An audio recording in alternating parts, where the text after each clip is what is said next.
José Legault, Paul Journet, Christian Dufour, bonsoir. Bonsoir. Bonsoir. Bonsoir. On ne peut pas passer sous silence la grosse histoire de la journée, cette attaque sur cet hôpital à Gaza. Je vais vous faire entendre Justin Trudeau et M. Legault en sortant de la période des questions à Québec, puis on vient tout de suite. Les nouvelles qui sortent de Gaza aujourd'hui sont dévastatrices, c'est horrible, c'est inacceptable. Le Canada s'attend à ce que le droit humanitaire international soit toujours respecté. Est-ce que c'est ça légal va de toujours frapper être un hôpital, notre M. Trudeau? position. Non, c'est pas légal. C'est terrible, c'est terrible. Là. Il faut épargner les civils à tout prix, des deux côtés. Donc, je le rappelle, presque à tous les jours, depuis 10 jours, s'attaquer à des civils, même en temps de guerre, c'est un crime de guerre, s'attaquer sciemment à des civils. Le problème, José, tour de table, évidemment, je ne m'attends pas à ce que vous ayez des réponses, mais le problème, c'est que dans ce brouillard de guerre, là, Israël dit non, ce n'est pas nous, c'est une milice islamiste et le Hamas est convaincu que c'est Israël. José. Oui, en effet, nous ne savons pas la vérité pour le moment. Si le gouvernement Netanyahou dit vrai, il va falloir qu'il en fasse la preuve à la face du monde, parce que si jamais il fallait que ce soit une bévue de l'armée israélienne, parce qu'on peut même pas croire que ça pourrait être intentionnel, en plus la veille de la visite très cruciale du président américain en Israël, ce serait un point tournant extrêmement négatif pour Israël face à l'opinion publique mondiale. Et c'est aussi un casse-tête diplomatique terrible pour ses alliés, si ça devait être le cas. Mais pour le moment, on ne le sait pas encore. Paul, parce qu'effectivement, comme dit José, si c'était un geste israélien, alors que Biden s'apprête à décoller de Washington pour aller à Tel Aviv, c'est le pire cauchemar imaginable. Oui, d'autant plus que l'aveu de la part d'Israël que c'est un geste horrible, c'est qu'ils ne veulent pas emporter la responsabilité, puis prétendre que ce serait une erreur qui viendrait de l'autre camp. En effet, on voudrait avoir des preuves à la hauteur de la gravité de l'accusation. Personne ne s'attend à ce qu'on les ait, du moins rapidement. Mais en effet, la réaction qu'on aurait aimé avoir et qu'on n'a pas encore eue, selon les dernières informations que j'ai pu consulter avant d'aller en ondes, c'est celle de Joe Biden, parce que pour lui, il est placé dans une situation très, très délicate et on avait l'impression que Israël réservait le pire de son offensive pour l'après-visite, pour ne pas placer le président américain dans une position trop délicate. Mais on a vu ce que ça a donné aujourd'hui. Donc, M. Biden dans l'embarras et Mahmoud Abbas aussi, parce que lui devait également rencontrer Joe Biden. Il a annulé sa rencontre et il fait plus que jamais l'objet de manifestations à l'interne. Donc, vous voyez comment ce genre d'attaque place tous les alliés d'Israël et tous les interlocuteurs clés du conflit dans une situation intenable. Christian. Ouais, jusqu'à il y a une heure à peu près, on pouvait penser que c'était une bavure israélienne. Une erreur israélienne, parce que c'est difficile d'imaginer qu'Israël le fait volontairement. Et si c'est le cas, je pense que ça aurait été préférable qu'Israël l'avoue, l'admette. Parce qu'à ce moment-là, il n'est pas sur le même pied que l'attaque sauvage du Hamas comme Israël qui visait volontairement des innocents. C'était l'erreur absolue. Le problème, c'est que là, M. Netanyahou, à tort ou à raison, je ne sais pas, dit que c'est le Hamas qui le fait. En fait, le djihad islamique est une branche qui n'est pas tout à fait le Hamas, mais pas loin, disons. Bon, donc, à ce moment-là, moi, je trouve que ça met jusqu'à un certain point sur le plan moral l'Israël et le Hamas sur le même pied. Puis on s'enlise. Parce que je comprends que le Hamas ou les organismes qui gravitent autour, ils sont capables de tout. On l'a bien vu, en fait, il y a 10 jours, mais est-ce qu'ils vont aller jusqu'à attaquer des hôpitaux, des Gazaouis? Donc, c'est l'horreur absolue. Mais moi, ce que je voudrais juste attirer l'attention, c'est que si c'est une erreur israélienne, je trouve qu'il aurait dû l'admettre. C'est une erreur, en fait, que de ne pas l'admettre. On va voir des images de l'avion de M. Biden, du convoi de M. Biden, parce que vous avez raison, Paul, il n'y a pas eu de déclaration encore. On attendait, parce que lui pouvait être sûr qu'il va demander à tous les services américains, donnez-moi toutes les preuves qu'on peut avoir satellite avant que je parte, parce que j'aimerais être convaincu que ce n'est pas Israël, parce qu'il s'en va là avec une mission de tempérer les choses. José. Oui, et je pense que M. Netanyahou, sa déclaration lui fait aussi porter le fardeau de la preuve. Alors, bien sûr, Hamas peut bien dire ce qu'il veut, c'est un groupe terroriste, mais pour ce qui est du gouvernement israélien, d'affirmer que ce n'est pas l'armée israélienne qui a fait cette frappe-là, ben c'est ça. Ça lui fait porter le fardeau de la preuve, parce qu'encore une fois, sans me répéter, je pense que si c'était l'armée israélienne et qu'elle n'aurait pas reconnu tout de go, eh bien, mon Dieu, les conséquences vont être terribles. Et le débarquement terrestre de l'armée israélienne dans Gaza n'est même pas encore commencé. Ouais.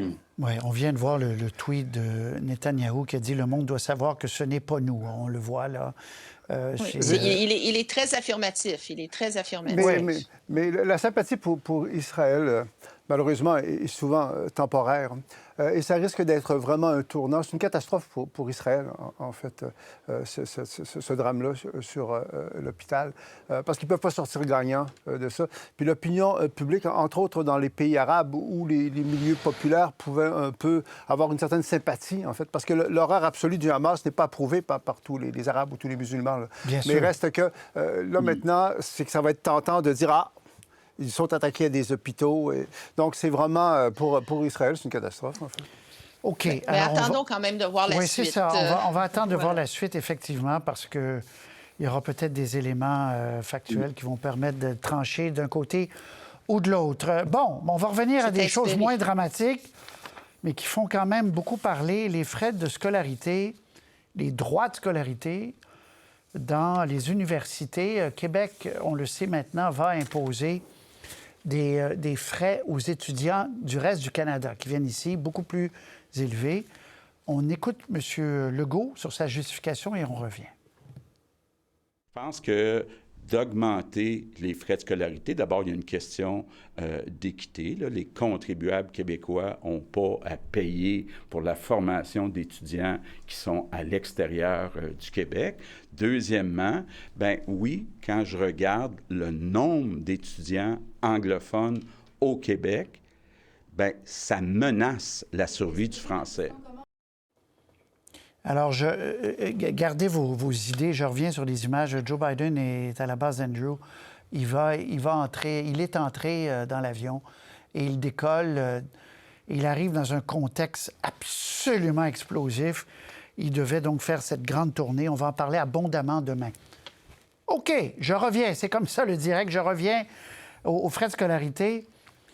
Est-ce que vous comprenez l'intention et les méthodes utilisées par le gouvernement du Québec? Paul, je commence avec vous. Bien, un peu. Pour ce qui est de l'argument d'équité, de dire que ce n'est pas au Québec d'offrir un rabais pour subventionner les étudiants étrangers, bien, ce n'est pas tout à fait exact parce qu'on a des ententes très importantes avec la France et avec la Belgique. Et souvenez-vous, quand le Québec avait songé à s'en retirer, ça avait soulevé un tollé, pas seulement chez les étudiants, mais aussi en France, chez les partenaires politiques pour qui c'est une question de diplomatie, de relations entre les deux nations. Donc, il y a une limite à cet argument-là, mais on peut quand même comprendre que si on ajoute à ça l'aspect de l'anglais et aussi l'aspect des moyens vraiment très, très différents entre les universités anglophones et les universités francophones, que là, le gouvernement Legault peut avoir un argument parce que c'est vrai qu'on ne s'attend pas à ce que les établissements universitaires anglophones occupent une place proportionnelle à leur poids démographique. C'est normal peut-être que ce soit un peu supérieur à ça à cause de l'importance de l'anglais dans le milieu universitaire en Amérique du Nord. Là. Mais quand même, il y a une grosse différence entre McGill et Concordia et les universités francophones, particulièrement le réseau des universités du Québec, là, si on met de côté les universités à Chartres. Donc, il y a un gros écart là-dedans. Et il y a aussi, à cela, on peut ajouter le phénomène de place de l'anglais avec les étudiants étrangers. Donc, le gouvernement Legault peut avoir un argument avec ça, mais on peut se demander si, je termine là-dessus, il n'y aurait pas eu une mesure peut-être un petit peu plus simple, un petit peu moins divisive à mettre en place, tout simplement restaurer une forme de péréquation pour que ce qui était le cas avant. Anglophones, oui, c'est ça, si les universités anglophones attirent plus des étudiants étrangers, bien, tant mieux pour elles, mais qui redonnent de l'argent au réseau francophone pour éviter des dommages collatéraux comme on en voit à l'Université Bishop, qui n'est pas dans la même situation que McGill et Concordia. Donc, Christian, la plupart des étudiants hors Québec qui viennent ici sont anglophones. On va parler des francophones après, mais parlons des anglophones. Vont dans les universités anglophones en serrant la vis. on dit qu'il y aura moins d'étudiants anglophones qui vont étudier au Québec, Christian? Moi, je trouve que la position du gouvernement se défend très bien. Et enfin, en fait, ils ajustent parce qu'il y avait vraiment des abus très, très criants. Rappelons le facteur de base, c'est que les frais de scolarité au Québec au niveau universitaire sont vraiment beaucoup, beaucoup moins élevés que dans le reste du Canada. C'est un choix de société qu'on a fait et c'est créer l'habitude qu'on peut comprendre dans le reste du Canada, chez beaucoup d'étudiants, de venir étudier au Québec parce que c'est très rentable de venir étudier au Québec et ensuite, ils s'en vont.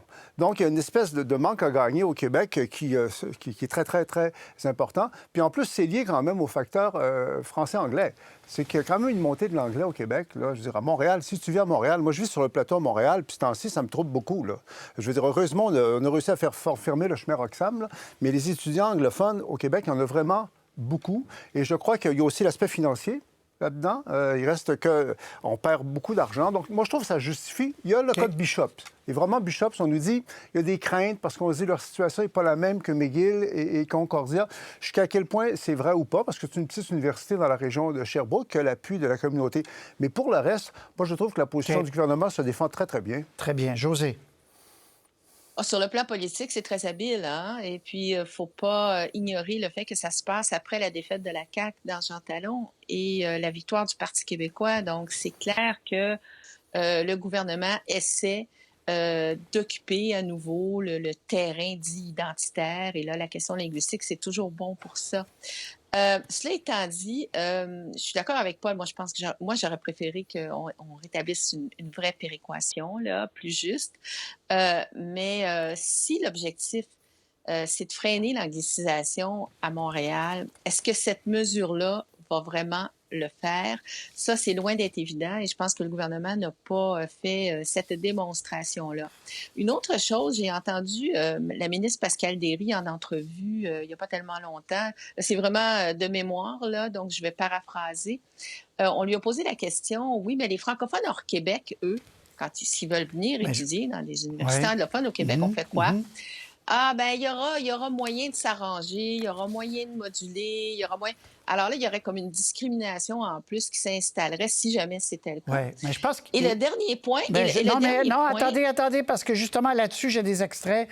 On a demandé à M. Legault, mais les francophones hors Québec, qu'est-ce qui va arriver? Puis là, vous allez voir, il n'était pas trop sûr, mais ils allaient demander à la ministre. On vous présente ça. Ben voilà. On vous présente ça. Pour prouver qu'on est un franco-ontarien ou un franc-saskatchewan? Bien, ça dépend aux fins de quoi, là, que vous... Tarifs réduits. Oui, mais il faut voir, là, exactement comment c'est rédigé, là. Et au secondaire en français, c'est si on a un parent qui est francophone, comment ils vont faire pour le démontrer? Poser la question, Les deux mesures qu'on met de l'avant vont nous permettre justement d'aller réduire le nombre d'étudiants canadiens qui viennent ici. La question fondamentale qu'il faut se poser à cette heure-ci, c'est de se demander jusqu'à quel point est-ce que les contribuables, jusqu'à quand les contribuables vont continuer à subventionner des formations d'étudiants qui viennent ici, qui passent quelques années là, mais qui retournent après dans leur province. Donc, je pense qu'il faut vraiment réagir là-dessus. Bon, pour les francophones, il n'y a pas eu de réponse claire. Tour de table rapide, Josée Legault. Comment on va faire pour... Oui. Ben, c'est ça qui donne un peu l'impression d'une improvisation, hein? Parce que comment ça se fait que ce détail-là n'est pas connu? C'est quand même pas un petit détail. Et la dernière chose que j'ajouterais, c'est que M.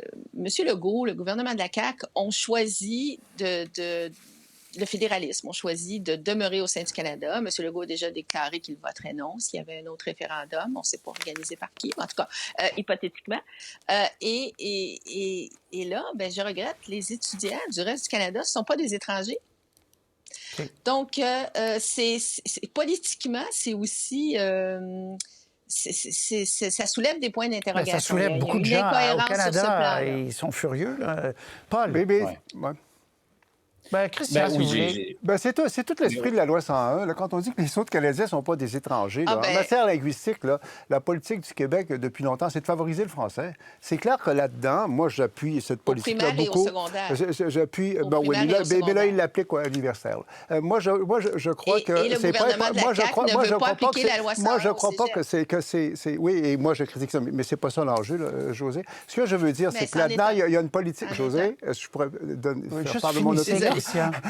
Moi, je crois que c'est une politique que je défends, sauf qu'il aurait dû le faire avant, parce qu'il y a eu des abus financiers, puis aussi c'est une politique linguistique pour favoriser le français et favoriser les universités francophones, et on a le droit de le faire. Le gouvernement du Québec a le devoir de faire ça, surtout dans un contexte où le français est en régression. Fait qu'on ne vienne pas nous parler des discriminations entre les Québécois et les autres Canadiens. Et quant aux francophones hors Québec, ils vont trouver un moyen de les favoriser. OK. Puis on va essayer de favoriser les francophones de France. C'est clair. une politique en partie linguistique. Très bien. Paul, à vous. Bien, vous avez évoqué brièvement, Patrice, la réaction dans le Canada anglais où vraiment les gens se déchaînent. Et si on lit que le National Post aujourd'hui, on a l'impression que les établissements anglophones au Québec sont dans une situation précaire et sont menacés. Je parle des établissements postsecondaires, alors que le cégep en anglais, c'est ça qui est le plus populaire, c'est très contingenté.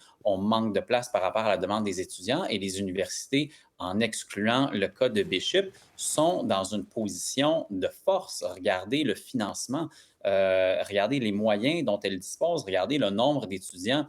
Donc, c'est toujours un peu surréel de voir le tollé soulevé par cette réaction comme si elles étaient en situation vraiment où elles luttaient pour leur survie, alors qu'au contraire, c'est le réseau francophone qui a besoin d'amour. Très bien. Mais sur le fond de la question, je pense que pour avoir longtemps étudié la question linguistique, et l'étudier encore, je pense que d'étendre la loi 101 au cégep, donc d'agir en amont du niveau universitaire, serait beaucoup plus efficace pour Mais ça, il ne veut pas aller là. Il ne veut pas aller là. Ben voilà. OK. Alors, Quand vous dites, mais par contre, est c'était la après la législation défaite, Montréal. quand vous dites, José, c'était après la défaite, ils ont improvisé. Non, parce qu'il m'en avait parlé dans l'entrevue, M. Legault, des étudiants étrangers avant la partielle. Et Oui. notre Véronique devait le sortir, ce scoop-là, il y a 2-3 semaines. Donc, ça fait un bout de temps que c'est dans leur oui, bouquet, mais ce sont dans pas- leur bouquet de mesures pour la langue française.